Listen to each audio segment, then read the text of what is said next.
Assalamualaikum warahmatullahi taala wabarakatuh. Adik-adik mahasiswa, salam sejahtera, Om Swastiastu, Namo Buddhaya, Tabi pun. Adik-adik mahasiswa, jurusan ilmu pemerintahan, kali ini kita akan membicarakan tentang mata kuliah tata kelola pemilu, khususnya di Indonesia.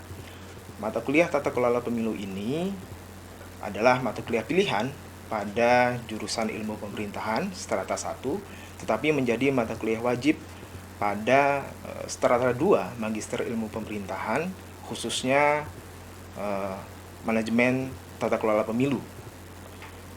Adik-adik mahasiswa dan para pemirsa yang menggemari mata kuliah tata kelola pemilu, kenapa tata kelola pemilu ini penting untuk dibicarakan?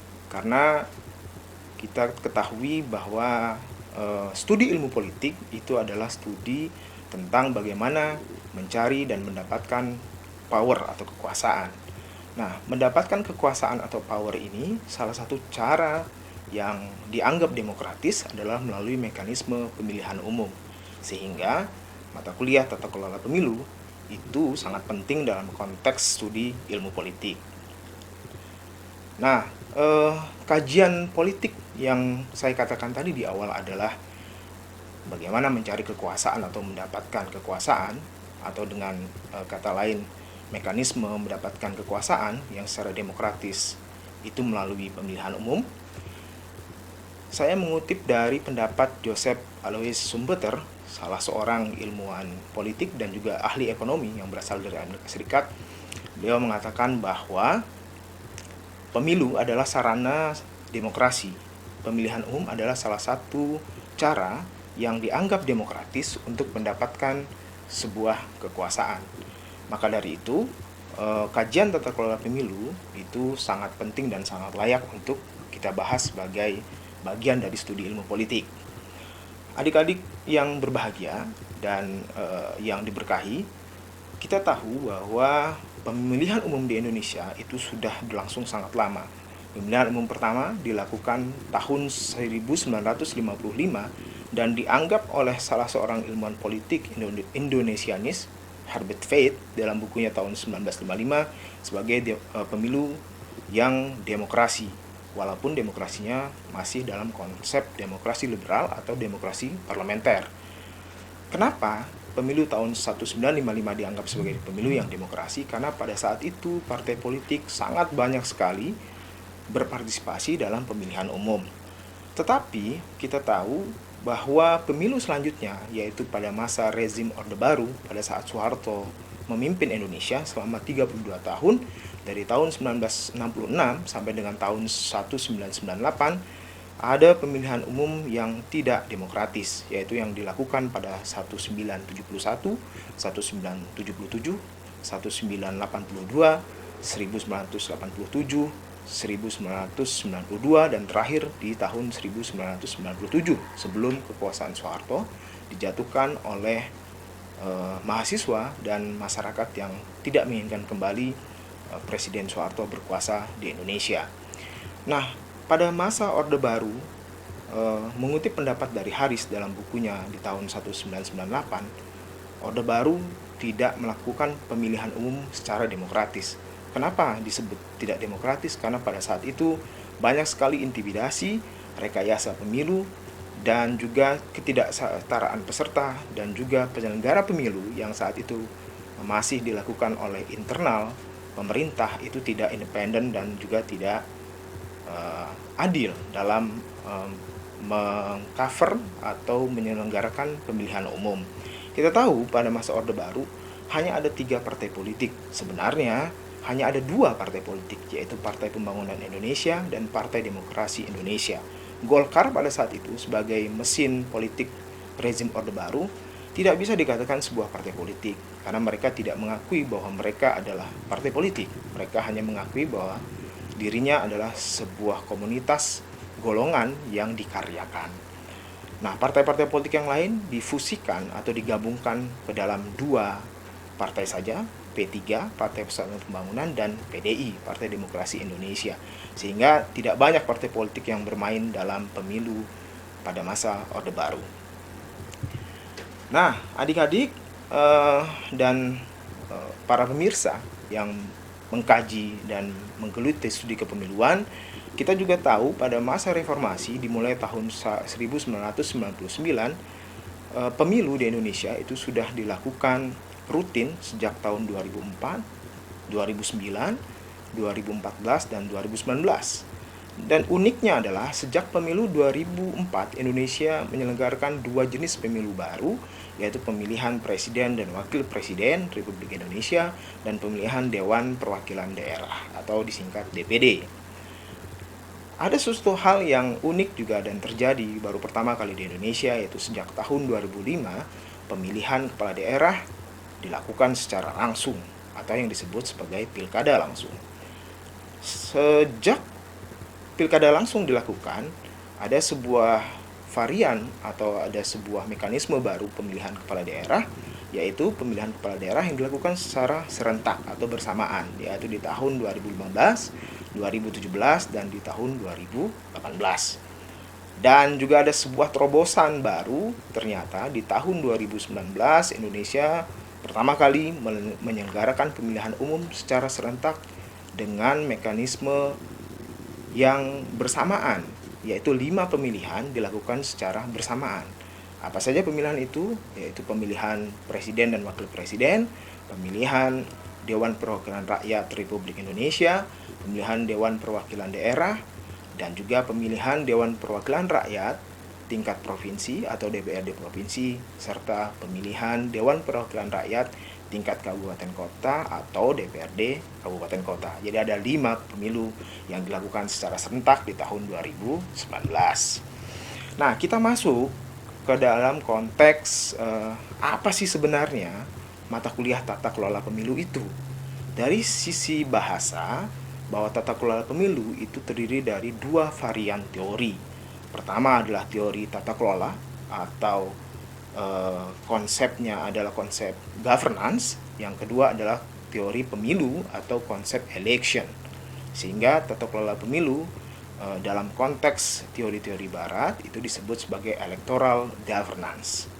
Nah, sebenarnya tata kelola pemilu itu adalah salah satu dari studi kepemiluan yang dipelajari dalam studi ilmu politik. Selain tata kelola pemilu, ada 3 studi lain dalam studi kepemiluan, yaitu studi sistem pemilu, studi perilaku pemilih, dan studi marketing politics atau pemasaran politik, mengutip dari pendapat Bapak Profesor Ramlan Surbakti di tahun 2016. Ya.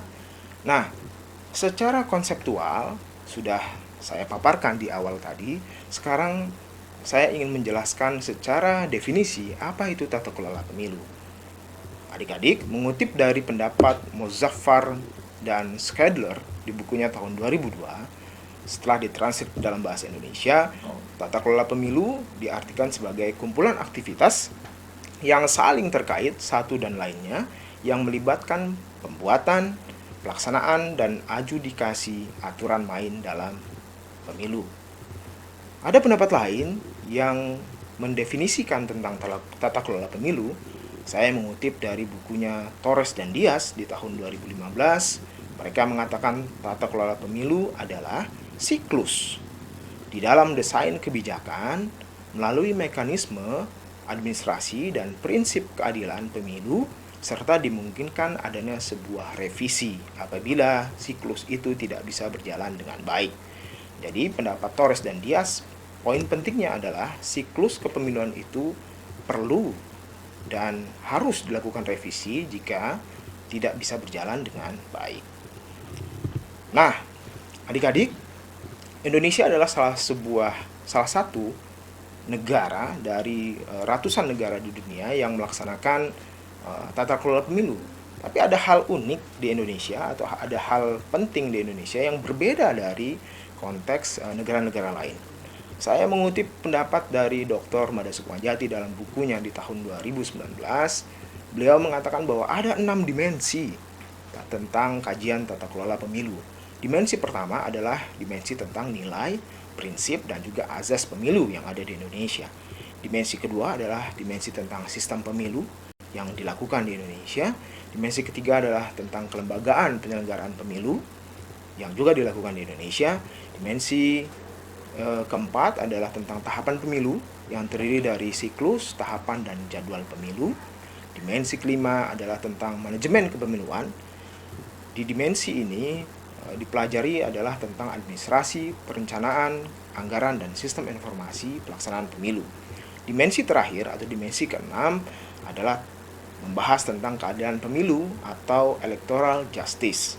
Kenapa keadilan pemilu penting? Karena dalam kontestasi pemilu selalu terjadi sengketa dan perselisihan dalam hasil pemilu, sehingga perlu ada mekanisme penyelesaian secara baik, secara lugas, dan secara cepat melalui prinsip-prinsip keadilan pemilu yang ada di Indonesia. Adik-adik, tata kelola pemilu itu tidak bisa juga dilepaskan dari politik kepemiluan. Apa itu politik kepemiluan? Politik kepemiluan itu ada beberapa variabel atau ada beberapa variabel di dalamnya. Yang pertama adalah pemilu itu harus memiliki interaksi kuat dengan sistem politik yang ada. Kita tidak bisa melepaskan bahwa pemilu adalah bagian dari sistem politik, sehingga dia ada simbiosis mutualisme atau ada hubungan timbal balik antara pemilu dan juga sistem politik. Dan juga kita juga membahas dalam konteks politik kepemiluan adalah relasi kuasa dari para aktor politik yang bermain di dalamnya. Relasi kuasa ini tidak bisa dilepaskan dalam sistem pemilu karena aktor-aktor politik itu memiliki kepentingan-kepentingan tertentu dalam kontestasi pemilihan umum. Dan varian ketiga adalah bagaimana respon publik terhadap pemilu. Apakah publik merespon dengan baik atau kurang baik, atau justru publik tidak percaya dengan kontestasi dan penyelenggaraan pemilu di Indonesia. Dan juga kalau kita bicara publik, juga ada konteks konstituen atau para pemilih. Nah, ini penting adik-adik bahwa pemilih menjadi sebuah hal yang urgent dalam kontestasi kepemiluan. Karena dalam konteks demokrasi yang kita pakai saat ini, melalui mekanisme satu suara, satu orang satu suara atau one man one vote, itu sangat penting pemilih memiliki pilihan yang bijak dan pilihan yang baik. Lalu setelah pemilih, dimensi yang lain adalah penyelenggara atau negara terhadap aktivitas pemilu. Jadi bagaimana penyelenggara atau negara bersikap dalam kontestasi pemilihan umum yang ada di Indonesia. Adik-adik, sejak pemilu pertama tahun 1955 sampai dengan pemilu terakhir di 2019, tentu saja banyak sekali masalah-masalah yang terjadi dalam pelaksanaan pemilihan umum di Indonesia. Baik itu pemilihan presiden dan wakil presiden, pemilihan DPR RI sampai dengan provinsi, kabupaten, kota, DPD, dan juga pemilihan kepala daerah secara langsung. Sehingga ada sebuah kajian khusus dalam tata kelola pemilu, yaitu kajian tentang kerawanan pemilu. Pemilu secara demokratis tentu saja ada kelemahan, dan titik-titik rawan dalam kontestasi pemilu itu dikaji dalam beberapa hal. Pertama, kerawanan pemilu dilihat dari konteks sosial politik. Artinya, bagaimana situasi sosial politik pada saat pemilu itu dilakukan.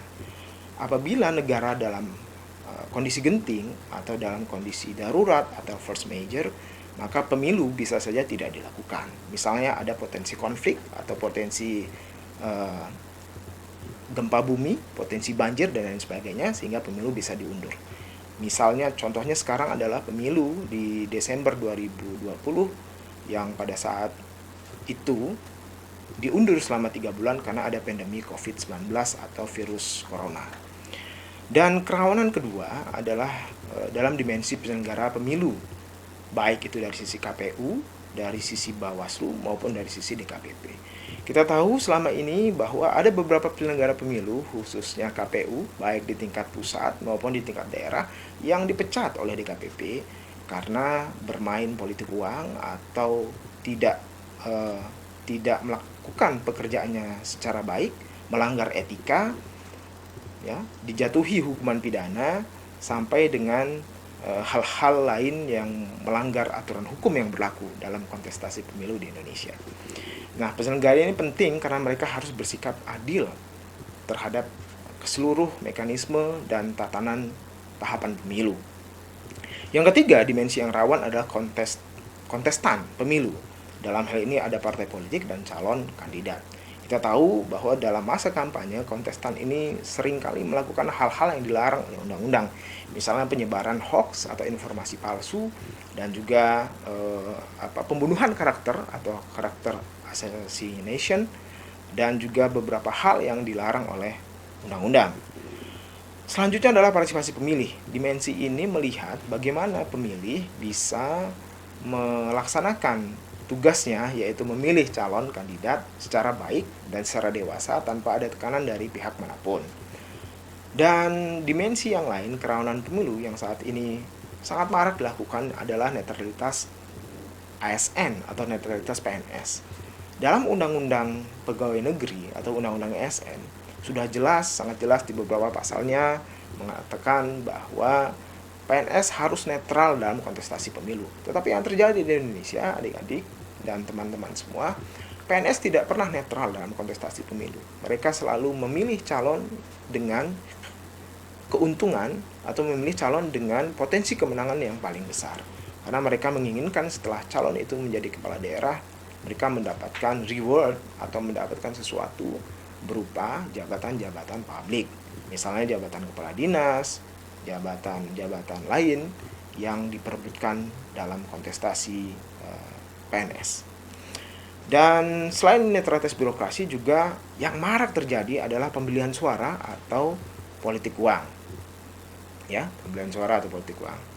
Sehingga pembelian suara atau politik uang ini menurut penelitiannya Edward Aspinall, Manda Sukmajati, Markus Metzger, itu sering terjadi, sudah marak terjadi sejak pemilu tahun 2014. Dan juga marak juga terjadi di pemilu tahun 2019. Ya. Dan adik-adik, dimensi kerawanan yang lain adalah yang disebut sebagai nepotisme pemilu. Apa itu nepotisme? Nepotisme itu adalah aspek atau politik kekerabatan. Kenapa nepotisme itu penting untuk dikaji? Karena setelah Mahkamah Konstitusi merevisi undang-undang yang memperbolehkan anak, istri, suami, keponakan, dan garis keturunan dari atas, bawah, samping kanan, dan samping kiri ikut dan boleh dalam pelaksanaan kontestasi pemilu, maka sangat marak sekali di Indonesia nepotisme atau politik kekerabatan ini terjadi. Apakah secara aturan ini diperkenankan? Boleh, adik-adik. Nepotisme secara aturan hukum diperkenankan, tetapi dalam kontestasi psikologi politik dan etika politik, nepotisme sebenarnya tidak baik untuk dilakukan karena mereka berangkat dari start yang berbeda dibandingkan dengan orang-orang atau para calon yang berangkat dari start yang awal. Banyak keluarga pejabat atau keluarga politisi yang melakukan nepotisme politik itu mendapatkan privilege atau mendapatkan keistimewaan pada saat mereka kampanye atau pada saat mereka melakukan pendekatan kepada publik atau masyarakat, atau dalam konteks pemilu itu disebut sebagai political branding atau membranding diri mereka kepada para pemilih. Nah, yang terakhir dimensi kerawanan pemilu ini adalah dimensi korupsi pemilu. Nah, korupsi pemilu itu sangat banyak variannya, ya, bisa terjadi di dalam semua situasi, dan ini erat kaitannya juga dengan dimensi pembelian suara atau dimensi politik uang, di mana pemilih dipaksa merubah pilihannya dengan iming-iming uang, dengan iming-iming barang, atau dengan iming-iming janji politik tertentu.